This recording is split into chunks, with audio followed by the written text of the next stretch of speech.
Praise Jesus. Okay, let's go to the Word of God. But before that, I want to invite you. We're going to pray. Father, we honor your presence. Lord, we thank you, Lord, that in this place, in this house, you are here. And I know you're going to move in a special way today. Lord, we thank you for your word that we're about to hear. Lord, we thank you that we can live in this world, Lord, being guided by you. And Holy Spirit, I pray that you move, Lord, today. I pray that there will be salvation, there will be a conversion, there will be a transformation that will happen today. That we're going to go out of this place with a different mindset, with a new mindset, and a new heart that's coming from you. I pray, Heavenly Father, bless the people.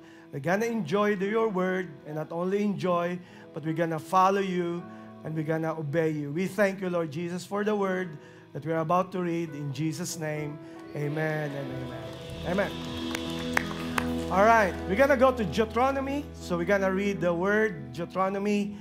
Okay, here's the word, Deuteronomy chapter 8. And if you are here, if you can read it, it's so clear now. Praise God. Amen. Amen. So we're going to declare Deuteronomy chapter 8. Please read it with me, okay? I encourage you to read the word verbally, that you can hear it, because you are declaring it to your life. This is the command of the Lord for the Israelites when they're about to occupy the promised land. At ito ang paalala niya sa kanila, at ito rin ang paalala sa atin. Here's the word of God.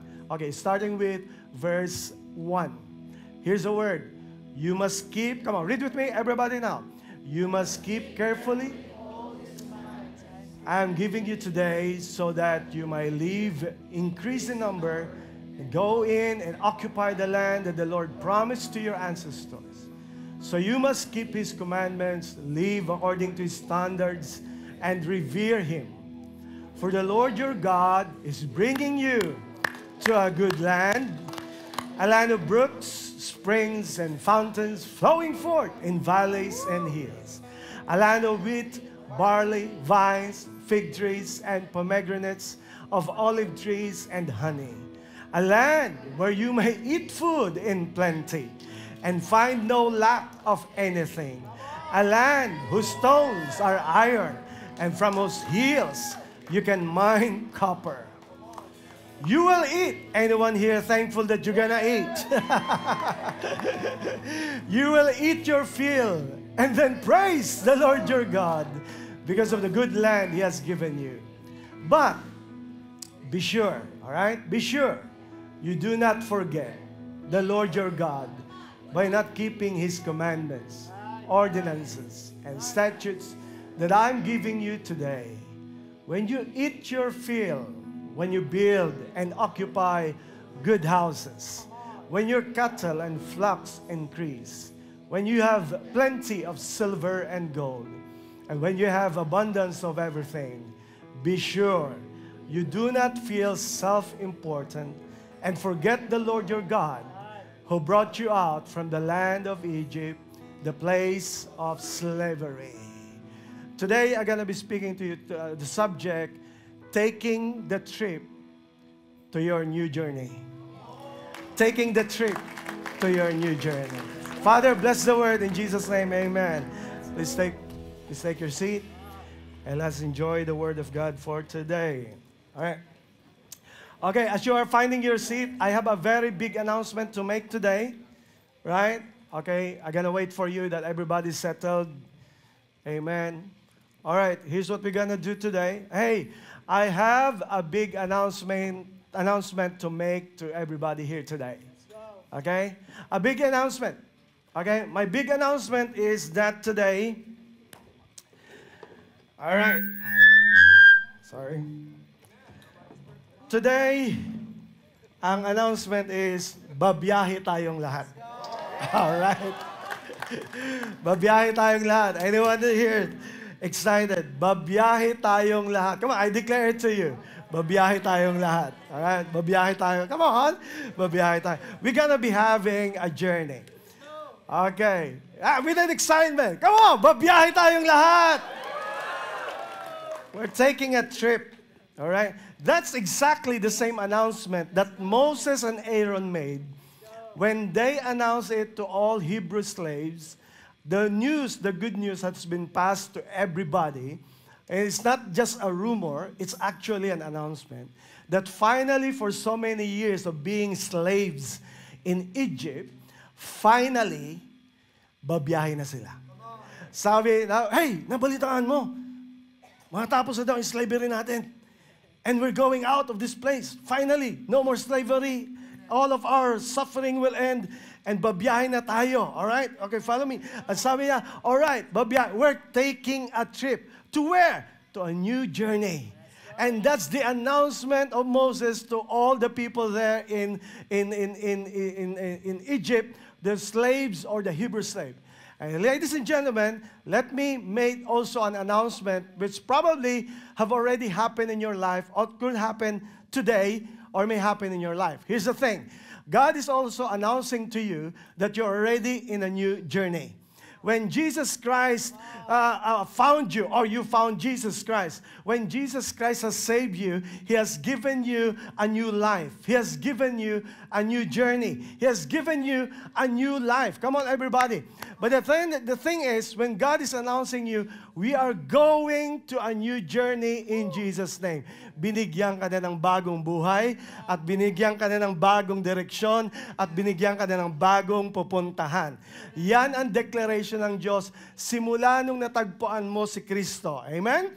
So, that is why kung babiyahe tayo, I'm gonna teach you today paano ba bumiyahe. Right? How are we gonna take a trip? Alright? How are we gonna take a trip? Okay. How are you gonna take a trip to a new journey? Oh, here's the thing that you're gonna understand today. Tulungan niyo ako. Lalo dun sa mga nakapagbiyahe na. Or sa mga hindi pa, pakinggan niyo itong message kasi matulungan kayo nito. Alright. Okay, help me out. Pag for example, in-announce ko ngayon, everybody, next month, tayo lahat ay pupunta sa New Zealand. Oh, come on. Let's say next year, all right? Okay. Anyone excited? All right. So when you go, we're gonna go to New Zealand. Sa kanila, ang promise ni Lord, we're gonna go to Promised Land. All right? Follow me now. Okay. Mahalaga sa buhay na you don't just know where you're going, but you also know what you're bringing. Okay? Tama ba? Tama? Does it make sense? You got to know not just where you're going, but you got to know what you are bringing with you. Alam mo dapat ang dadalhin mo, alam mo dapat ang hindi mo dadalhin. Tama? Alright. Bakit ko ito sinasabi? Kasi practically or spiritually, I just felt that many people here, the reason why you are not victorious in life, the reason why you are not happy in your life, the reason why you are not fulfilled in your life, because you are bringing something in your life that you're supposed not to carry. I just feel meron dito na may dala-dala ka sa buhay mo na di mo dapat dalhin. Now, going back to the trip, paano mo i-determine kung ano ang dadalhin mo? Right? Follow me. Paano ba? Help me out. Paano? Kung mag-i-impake ako, naka-impake na ako ngayon, right? So, paano ko i-determine yung dadalhin ko na tama yung dadalhin ko? Come on. Ano dapat? Alright? Anong dapat ko gawin?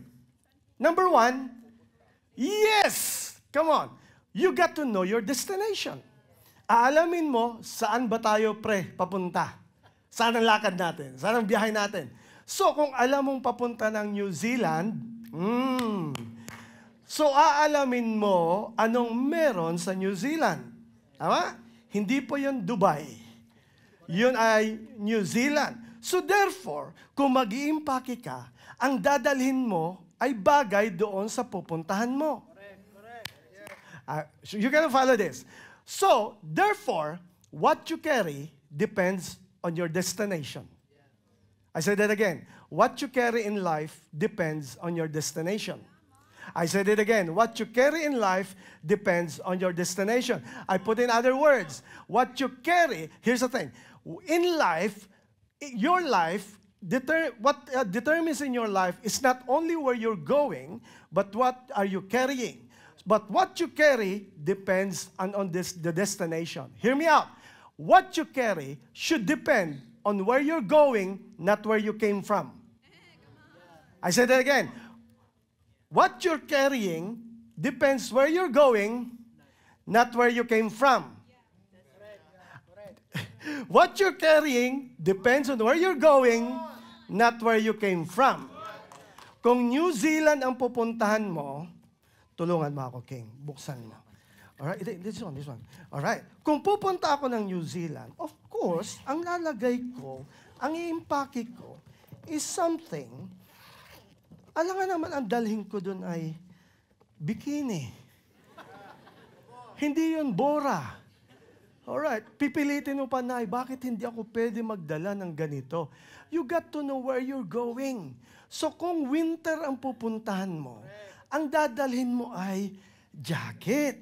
So therefore, ang isusuot mo ay jacket. Come on, isuot mo yan. Alright, sa bahay pa lang, nag-iisip ka na, pambihira bagay ito sa akin, pambihira, declaring pa New Zealand ka na, maayos na yung mga documents mo. But here's the thing, pambihira bagay, alright. So, bakit saan pupunta? Hindi summer ang pupuntahan. Hindi beach ang pupuntahan. Ang pupuntahan mo ay New Zealand, malamig. So therefore, ang dapat na impake mo ay pang-winter. Therefore, follow me. Kung ang pupuntahan mo ay a different transition of your life, kung ang pinupuntahan mo na ay new life, hindi mo na dapat bitbitin kung saan ka galing, ang bibit-bitin mo na ay kung saan ka papunta. You're following me now. Aalamin mo, una, saan ang destinasyon. Pangalawa, anong meron doon sa lugar na yon. Doon mo ibibase yung dadalhin. Do you agree with me? Marami dito sa atin, nagbabiyahe, dala-dala yung mga gamit na hindi naman gagamitin doon sa pupuntahan nyo. Ang dami mong nilagay. Naglagay ka ng gown, naglagay ka ng kung ano-ano. Hindi mo naman gagamitin doon. Overloaded ka. Alright? Hindi mo... And I just feel na marami ditong overloaded na mga burdens na hindi mo naman kailangan na dapat na i-carry. Hanggang ngayon, bit-bit mo pa rin. Hanggang ngayon, ikaw lang ang nahihirapan. At hindi akma doon sa pupuntahan mo, akma lang doon sa pinanggalingan mo. But ladies and gentlemen, hindi ka na para sa Egypt, hindi ka na sa dati mong buhay. Ang dapat bit-bit mo na ngayon ay dapat kung saan ka papunta. Hey, here's the good news. If you are a child of God, if you have Jesus Christ in your life, let me declare to you, your destination is no longer hell. Your destination is already in heaven. And while you're here on earth, God promised you a promised land, a life that is abundantly blessed in Jesus Christ. So therefore, if I'm going to that new journey, I'm gonna carry what's only helpful and what I can use in my new journey. Yung mga hindi ko na kailangan, hindi ko na dapat bitbitin. Tama? Aalamin mo rin, hindi lang kung anong meron sa New Zealand, sa destination, aalamin mo rin, gaano katagal ang biyahe? Tama no?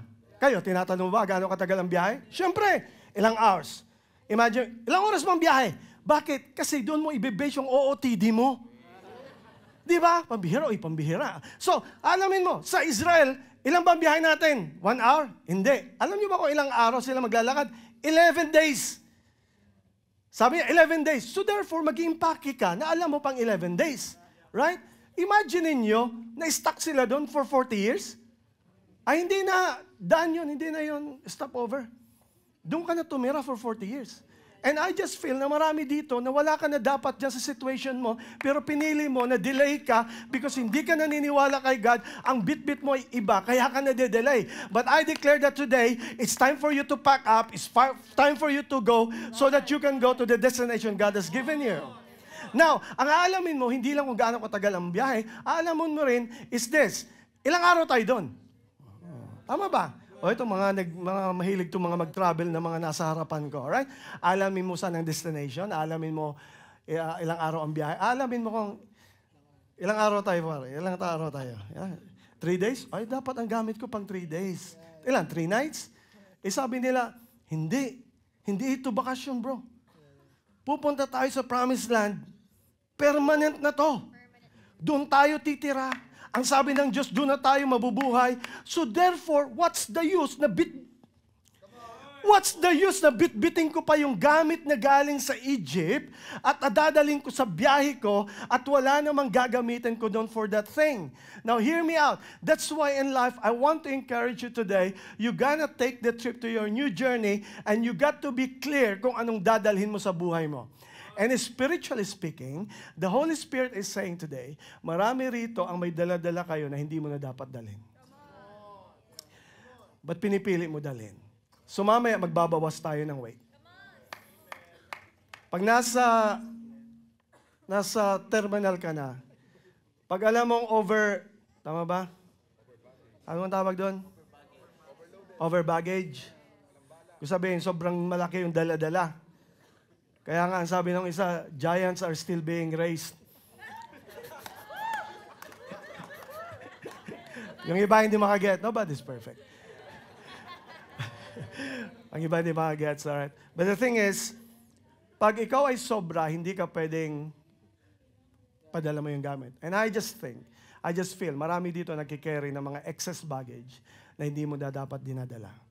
I pray in Jesus' name, malaman mo ngayong araw na to, ano ba talagang dapat ko dalhin pag nag-occupy na ako ng new life ko, ng new journey ko sa buhay. So today, anong dapat mo dalhin? Do you want to know anong dapat dalhin? Amen. Alright. So mag-impake tayo, ladies and gentlemen. So ito, yung dapat dalhin. Yung isa, may mga dinala. Ang mga Israelites, may mga dinala na hindi naman kailangan. So tingnan natin kung anong mga dinala nila. Please, mabiyahe ka talaga, no? Praise God. Amen. Alright. Harap ka sa kanila, pogi ka naman. Alright, thank you bro.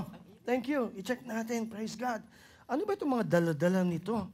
Alright, syempre dadala ka ng damit, pambihira. So, mag-impake ka, right?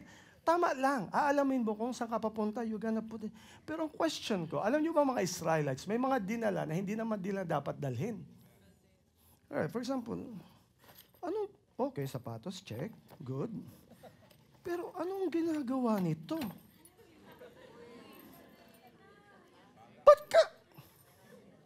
Ba't ka nagdadala nito? Anong gagawin mo nito? Ang sasabihin pa ng iba, di ba pinalaya ka na? Di ba si Jesus Christ binigyan ka na ng freedom? Sabi nga ni Lord, hindi na kayo mag-stay sa Egypt, tapos na yung pagiging slave nyo. And sabi ni God, you're gonna get out of this place, and no more, you will no longer be a slave, you'll become free men, free women, and I'm gonna take you to your new destination. But yet, maraming mga Christians, pinalaya na, wala na sa kulungan, pero asal kulungan pa rin. At may mga ikaw ay pinalaya na ng Diyos, dala-dala mo pa rin yung kadena. At bakit dinadala? Kasi ang iba, ang isip nila is this. Kasi souvenir. It doesn't make sense, right? Pero it makes sense. Kung titingnan mo yung buhay natin, lahat tayo, nagdadala pa rin tayo ng mga bagay na nasa nakaraan natin, dala-dala natin ang souvenir kasi gusto mo memory. Question is, if until now, you're haunted by your past. Until now, you have memories of things that hurt you, things that have oppressed you, and you are carrying it in yourself. I want to tell you today, that thing supposed not to be carried by you. I declare that today, hindi ka na magdadala ng ganito kasi pinalaya ka na ng Diyos. I declare to you, God has set you free in your mind and in your heart. Now, isipin mo bakit sila nagdala?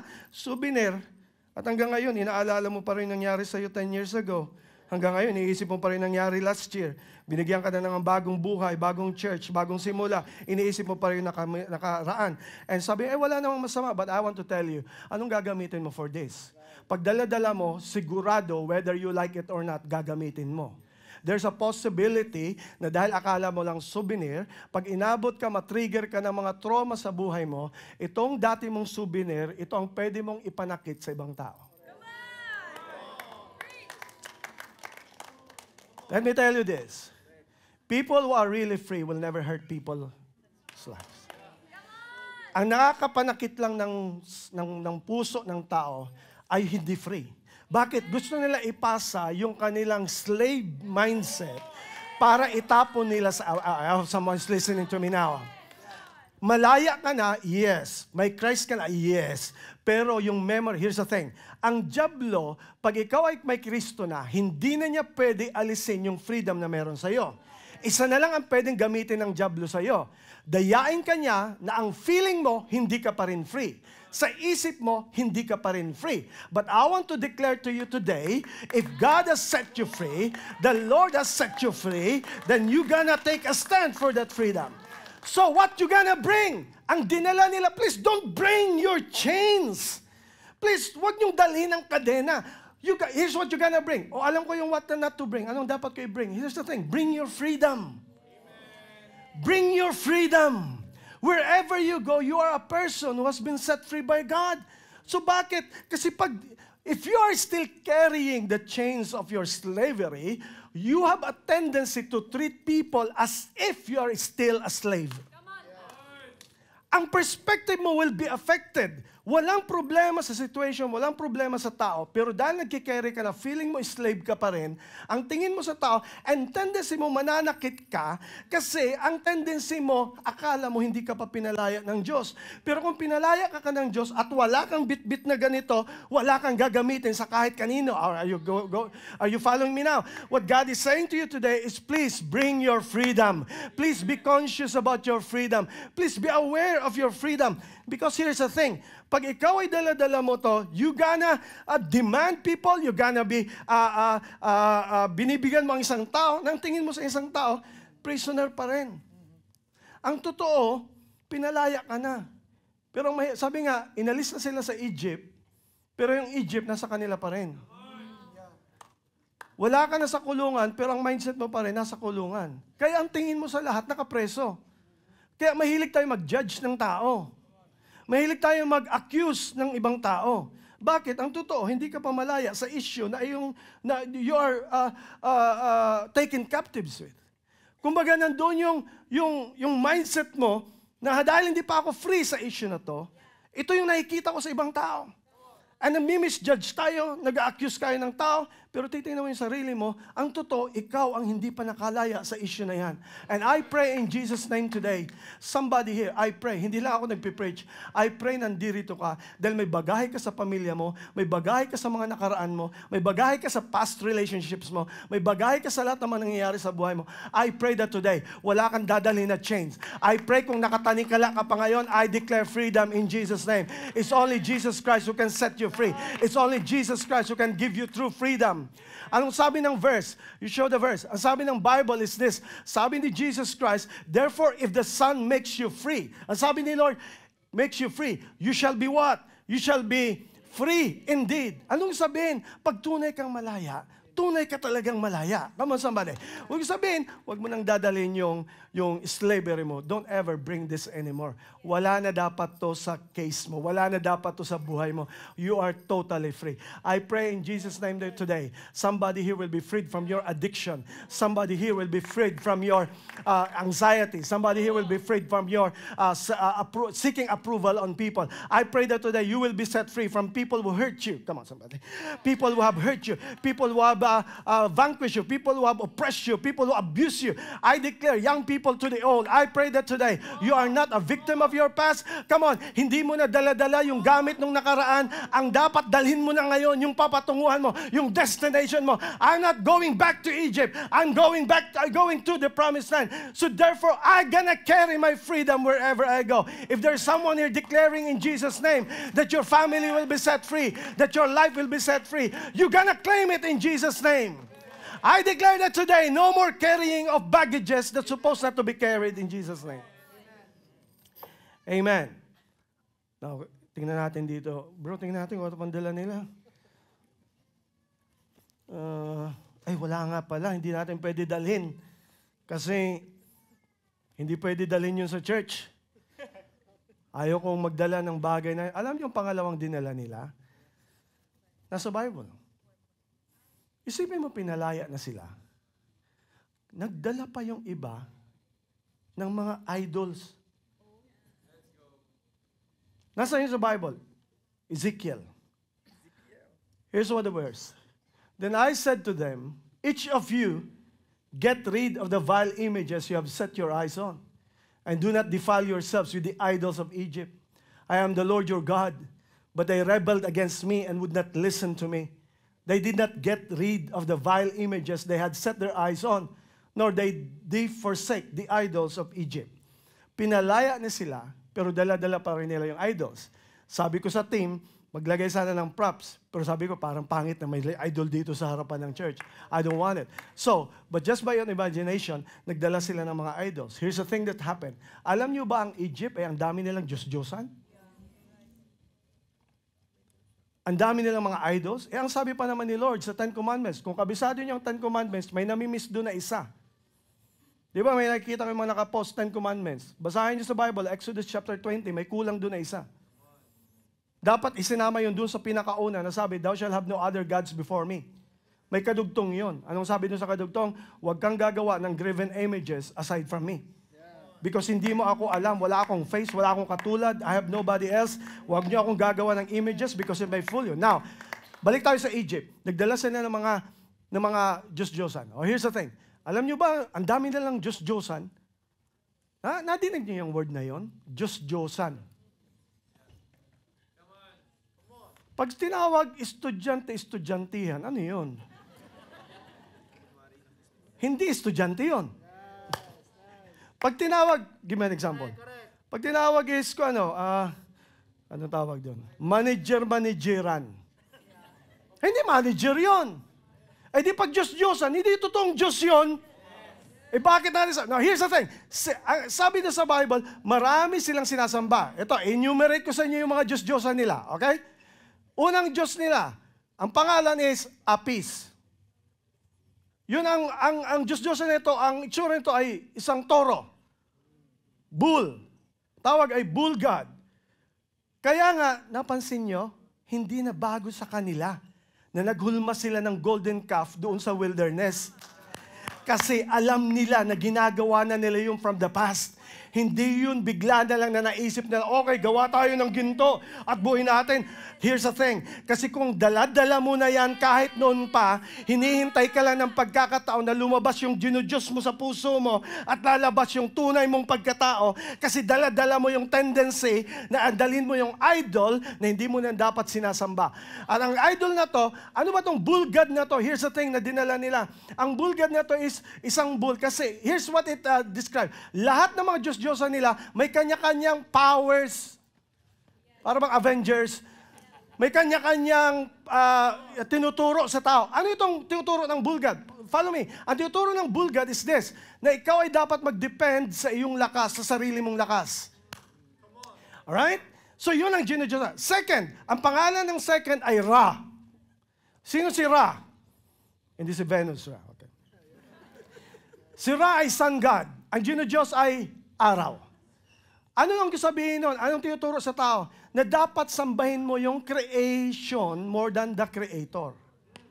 So kung sabihin, sambahin mo yung likha ng Diyos at hindi yung naglikha ng mga bagay na to.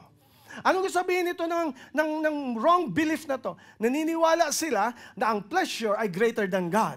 Ang mga bagay nito, material things, ay greater than God. At ang mga bagay nito, mga material things, yun ang nagdedetermine. Ito yung proponent tuloy. Amen. Tama. Kasi pag ginodiyos mo ang pera more than God, the love of money is the root of all evil. Kung minsan nagtatanong, bakit may mga ganyan? Bakit may nakakagawa ng corruption? Bakit may nakakagawa? Christian, may sinabing Christian na ganito. Come on, hindi porket Christian ay walang tendency ganun. Pag may tendency ka na from the very beginning, pinalaya ka ni Jesus, pero may daladala ka pang issue sa buhay mo, kung hindi ka naging honest in your life, at daladala mo pa rin yung addiction sa sarili mo, lalabas at lalabas yan one of these days. That's why I want to declare to you, ang Diyos-Diyosan ay maliit, pero yan ay pwedeng mag-conquer ng buong buhay mo, at pwede yan ay lumaki. So habang maliit pa lang, wag mo nang dalhin in Jesus' name. Wag mo nang i-tolerate sa family mo in Jesus' name. Si Ra ay sun god. Itong pangatlo, matinding pangalan nito. Nung pambira, hindi ng Diyos. Alam mo anong pangalan? Isis. Buti kong hi bro. Yung hindi mga gets. Alam mo ano pinapalawan ng Isis? Death, darkness, negativity. Na infliction of evil. Gumawa ng mali. ISIS. Yung asawa niya, isipin mo, yung Gino-Diyos dito ay may asawa pa. Ang asawa niya, ang pangatlo ay si Osiris. Ano naman si Osiris? Si Osiris, ang paniwala nila, pag namatay ka, tapos na. O di ba nadinig nyo na yan? So panahon pa pala noon, may mga nag-iisip na ng ganyan. Na kasi pa nag-isip ka nga na walang next life, mabubuhay ka na para dito lang. But God said, the Bible says, after life, there is life. It's either eternal life or eternal damnation. There is hell and there is heaven. It's up to you to choose. How you gonna choose it? Pero ang tinuturo ng mga Diyos na to is that, hindi, mabuhay ka ng gusto mo kasi pag namatay ka, wala na yon, tapos na. No, I declare to you today, hindi totoo yung sinasabi ng mga Diyos-Diyosan na to because there is life in Jesus Christ. Amen. Now, si Osiris, si Isis, may anak. Ang pangalan niya, Horus. Alam niyo naman pinapaniwalaan ni Horus? Si Horus naman is this, ang dependence niya ay sa mga makapangyarihang tao. Kung sino yung influential, powerful, religiously, spiritually, materially, yun ang sinusundan nila. Kaya meron tayo nangyayari ngayon na dishonesty, corruption is because ang dependence nila ay power ng tao. I want to declare to you today, I hope and pray in Christianity, in the church that we are doing here, it's not about power trip. It's not about position. We are here being as servants of the Lord. I pray that in Jesus' name, hindi ang dependence natin, sabi sa Bible, it's better to put your confidence in the Lord than to put your confidence in man. What I'm saying this, ang dependence natin hindi sa kahit kaninong tao, ang confidence natin ay walang iba kundi para sa Panginoon. Now, yung pang-anim matindi. Dito sa pang-anim, assorted na. Ikaw nang bahala. So sila, binibigyan ng freedom na ikaw ang mag-create ng sarili mong idol, bahala ka na mag-interpret. Ano itong mga idol? Ito yung ginagawa nilang amulet, anting-anting, or what? Yung hindi ka tinatabla ng bala, hindi ka tinatabla ng kulam, hindi ka, yung mga superstitious belief. So dala nila to lahat. At itong crazy, here's the thing. Lahat sila pupunta ng promised land. Pero ang problema, kaya sila natutumba, hindi dahil sa pupuntahan nila. Yung dala-dala. Papunta ka ng langit. Papunta ka ng bagong buhay. Kung ikaw ay nabibigatan sa ngayon, I guarantee it, hindi ang bigay ng Diyos. Pinili mo dalhin kasi akala mo dapat dalhin. But I pray in Jesus' name today, mamaya sa altar call, lahat tayo anong tawag doon? Mag-unpack. Mag-check tayo ng mga dala-dala natin at alisin natin. Itong panghuli. Mayroon pa dito. Una, dinala nila chains. Dinala nila idols. Ay, yung pangalaw na dapat dalhin natin, walang iba. Bring your faith. I said, bring your faith. Ang salvation, ang faith, hindi pa lang pang Christian, pang save. I pray, pagkatapos mong masave, dala-dala mo yan kahit saan ka pumunta. Because it's faith that breaks through in our lives. Huwag ka magdadala ng idol kasi sabi ni God sa verse, sabi niya, dear children, flee yourself from idols. Sasabihin mo, Pastor Jan, okay lang ako dyan. Wala naman akong idol sa bahay. Wala naman akong mga graven images. Really? Gusto niyo malaman ang tunay na definition ng idolatry? Come on. Gusto niyo malaman? Yeah. Kasi sabi, wala naman ako niyan. Wala ako niyan. Okay na ako dyan. Ang tanong, gusto niyo malaman kung anong idolatry? Yes. Sa Bible, sa New Testament, itong definition ng idolatry. Anything, anyone that hinders you from following and worshiping God, that's your idol.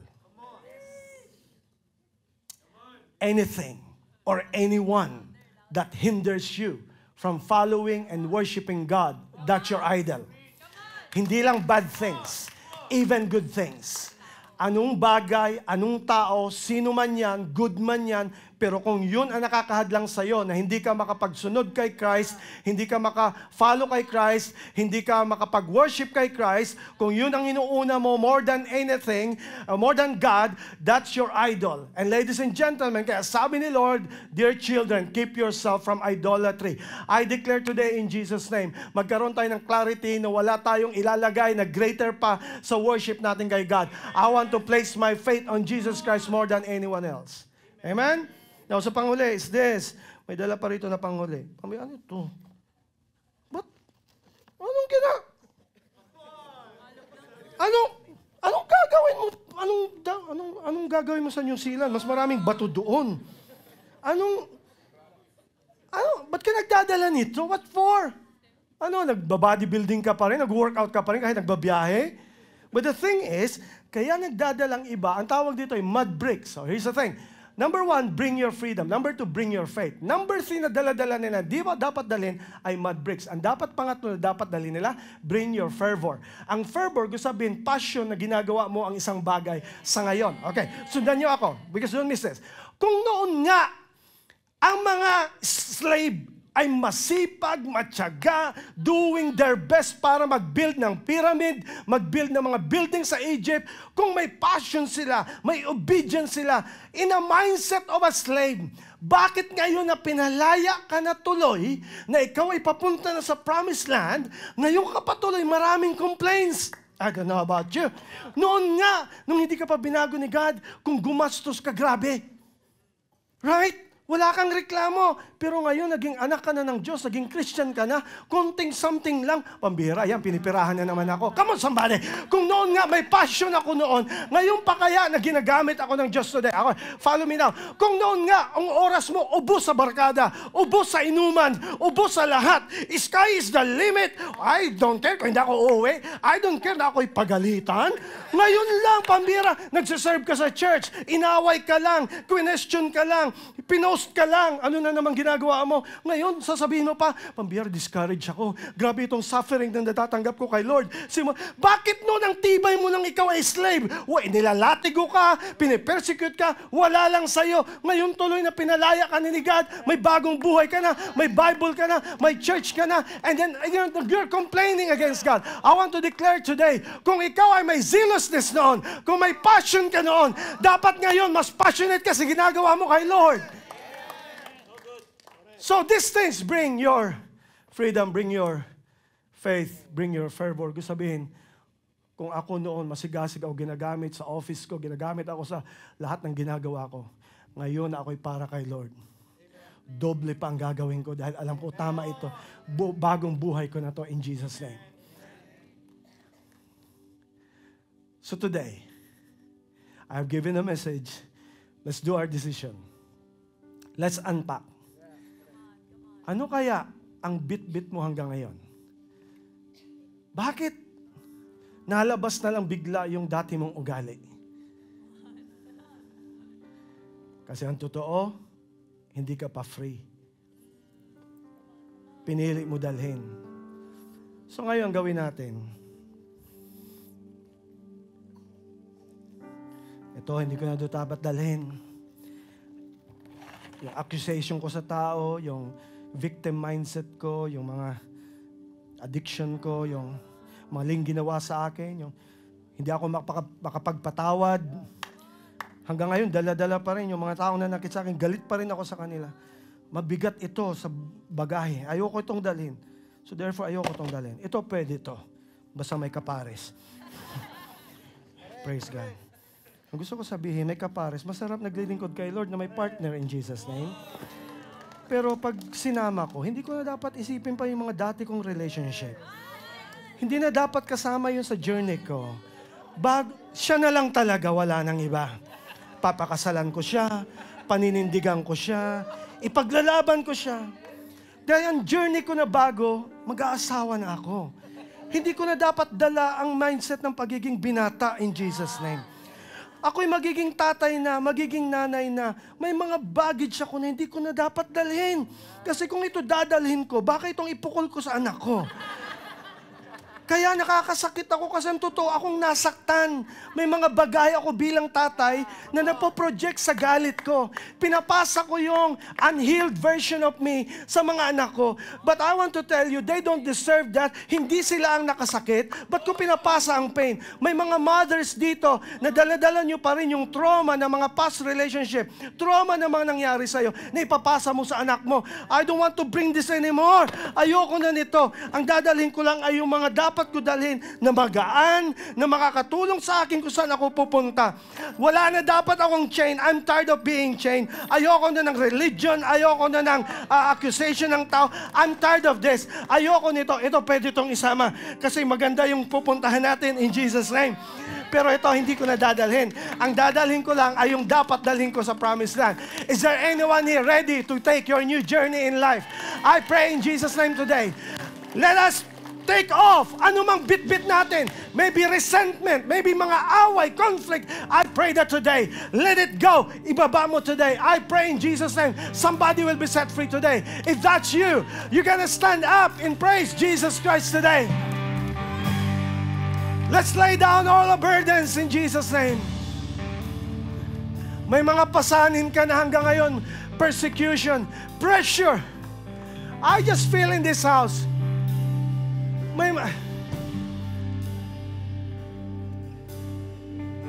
fathers, mothers, lift your hands. Close. No one's looking around. No one's looking around. If you're a father, if you're a mother, lift your hand. I just feel in the Spirit, hanggang ngayon may bit-bit ka na burden na hindi mo na dapat binibit-bit. It's burdening you down. It's weighing you down. Maybe it's a secret that you cannot share. But today, there's no secret before Jesus. Give it to Jesus. Huwag mong hintayin ang approval ng tao bago mo isurrender kay God. Ang mahalaga, ibigay mo kay Lord whatever that secret is. Confess it to Jesus. He will forgive you. He will cleanse you. I declare today, there is somebody here na dala-dala mo yung pain ng past relationship, frustration, burdens, expectation. I pray, magbabaan tayo ng mga burdens ngayon hindi na dapat natin dalhin. And the Holy Spirit is gonna help you. Sa mga young adults, young people, come on, lift your hands in Jesus' name. I just feel, even at your young age, you have been exposed to different burdens and weights. Pagod na pagod ka na at your young age. Uuwi ka sa bahay, dala-dala mo yung weight, pupunta ka sa mga barkada mo, nothing suffices, nothing helps. But today, you are in the right place. Jesus is the one. He said, cast all your burdens to me, and I will set you free. He's caring for you. Anumang burdens na yan, anumang bigat yan, family man yan, abuse man yan, addiction man yan, drugs man yan, sexual relationship man yan na hindi dapat nangyari. I want to tell you today, He's not accusing you, He's not judging you. God wants to help you. He wants to give you a new journey. But you have to let it go. You have to let it go. Repent of that. Let it go. No more of that in Jesus' name. If there's someone here who knows what I'm talking about, at ikaw you're the one that's being pinpointed by the Holy Spirit. Here's the thing that what we're gonna do. Well, even before the singing, you're gonna come here in the front and surrender everything to Jesus Christ. You come here. He loves you. Hindi ka niya i-accuse, i-judge. I want you to get out of your seat. Don't be afraid. Don't be shy. Get out. Walang makakapigil sa'yo. You're gonna come here and you're gonna say, I'm releasing everything to Jesus Christ. I want to be free. If that's you, come here in the front and give your life to Jesus. Don't be shy. Come here. Come. In Jesus' name. In Jesus' name. Come. In Jesus' name. Padaanin nyo yung gustong mag-forward at gustong magbigay ng buhay kay Lord. In Jesus' name. This is my surrender. Oh! Where I live. Thank you, Lord Jesus. Come. Don't be shy. There's no shame here. There's no guilt here. Oh. This is my Oh. Come. Here is where I lay Come. down. Come. Come. This is my surrender. This is my surrender. Come. There's no judgment here. Only grace. Only the love of Jesus Christ. He already died on the cross for you. He has set you free. Come. Thank you, Jesus. Do whatever you want to. Do whatever you want to. And I will make room for you. To do whatever you want to. Do whatever you want to. And I will make room for you. To do whatever you want to.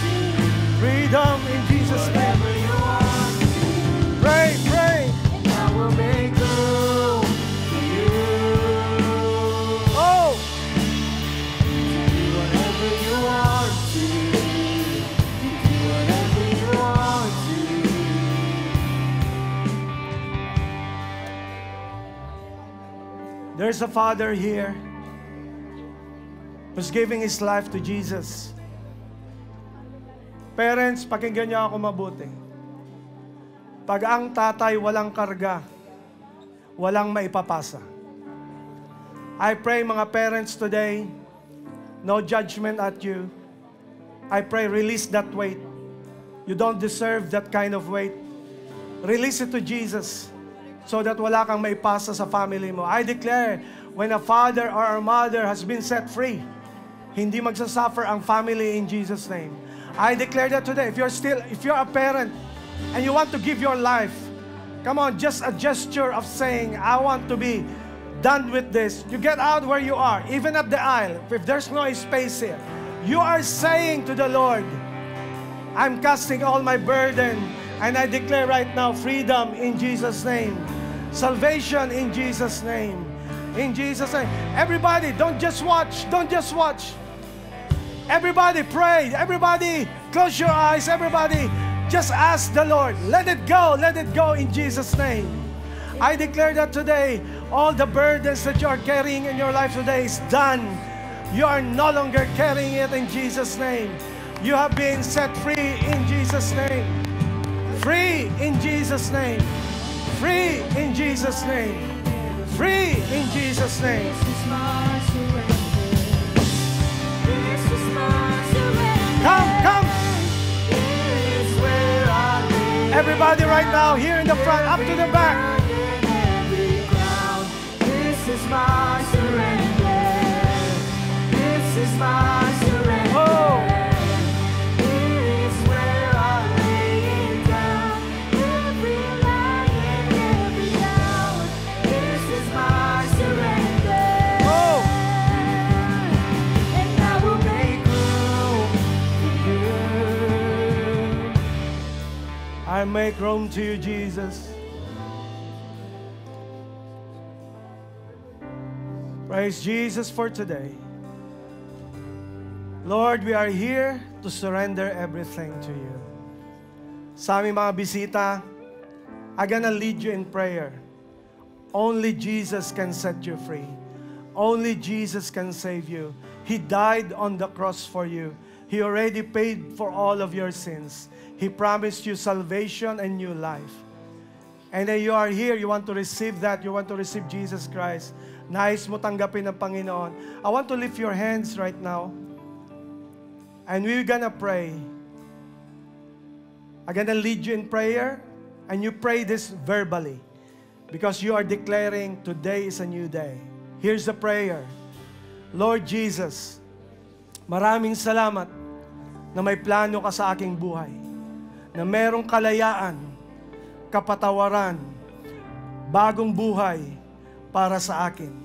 Sa araw na to, tinatanggap ko na hindi ko kaya iligtas ang aking sarili.